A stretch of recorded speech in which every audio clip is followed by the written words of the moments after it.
I'm Jeremy Parish, And I'm Marty Sliva.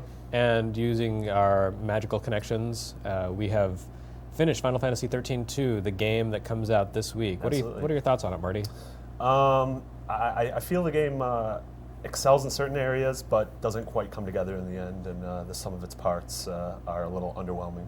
Yeah, I agree. I felt that as I was playing the game, like just about every moment of it, I thought, hey, this is better than Final Fantasy XIII-2, or the original Final Fantasy XIII. But when I actually look back at it, I don't know, I feel like it never quite came together. Final Fantasy XIII was a very limited game, but I think ultimately that worked in its favor because, you know, it had such a clear definition of what it wanted to be, what it was trying to be, that, you know, it succeeded in achieving that, and it never kind of strayed beyond the boundaries, and it all fit together as a nice package. XIII-2 is a lot more ambitious, but all the things it tries to do, they're cool, but they don't really gel. And it feels like this is just a lot of ideas, disparate ideas thrown together. Yeah, absolutely. And to its credit, the game addresses a lot of the problems people had with 13. I feel like the game was designed with a checklist. Oh, actually. absolutely. And some of those problems are solved, and some of those problems are just kind of putting a Band-Aid on a gunshot wound. This game opens up really quickly. You know, one of the complaints is that it took 10, 20 hours. Yeah, I think that's a genuine improvement. It takes 2 hours to give you everything that you need in your arsenal as opposed to 20. Absolutely. That's by the 20th hour, you're almost done with the game this time around. And there's a lot of there's a lot less linearity in the game. You have almost branching paths, and you can tackle things in certain orders. But that doesn't. It almost seems like a ruse. The whole Historia Crux time travel system.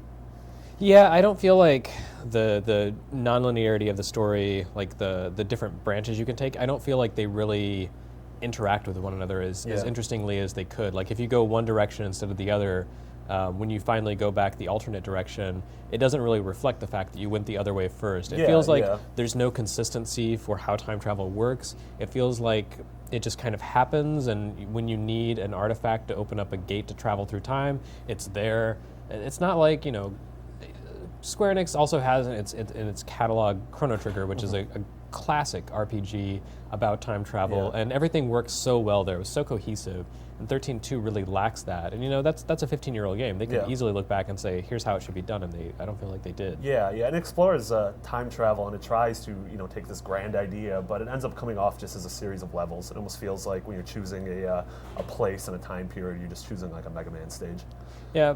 I will say that there are a lot of things it does well. I think the soundtrack is great. Absolutely. People had internet freakouts and meltdowns because there were some songs that, taken out of context, sound really ridiculous and terrible, but they all work within the context of the game. I think it's a great collection of music, and it's a little eclectic, kind of like the game itself, but that works.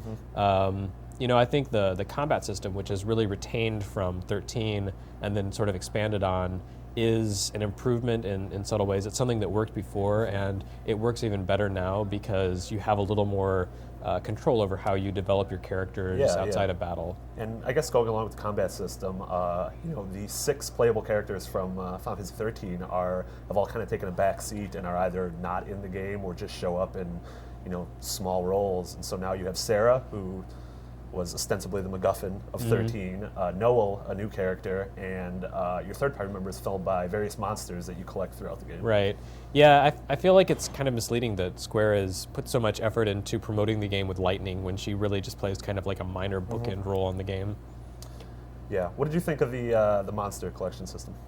It was okay. I mean, it's not as in-depth as Shin Megami Tensei games, but it definitely is inspired by that. There's you control your monster's abilities, and they can absorb one another to pick up powers they wouldn't normally have. So it's kind of like simplified Persona or something. And that it works. Yeah, I think that'll be a feature that a very small group of people will just latch on to and love, and put hundreds of hours into. Right. I mean, completists will be driven insane by trying to find some of the rare things like metal cactars and green chocobos. Yeah, absolutely. But they're out there. Yeah. On the whole, I feel like it's a good game, but it doesn't really excel, and it feels like the middle part of a trilogy, which I think is really driven home by the very unsatisfying ending. And it kind of has that sort of like everything is sort of not complete, and it's not a game in its own, like a full work in its own right, sort of like Back to the Future 2. Yeah. Like I ended the game feeling kind of like I felt at the end of Back to the Future 2, except it didn't say to be continued overtly. So I don't know if they're going to finish up the story with DLC or with a sequel or what, but it's definitely not complete. Yeah. But I mean, like we said, some of its parts may not fit together, but it's still. Well, I guess how would you compare it to 13?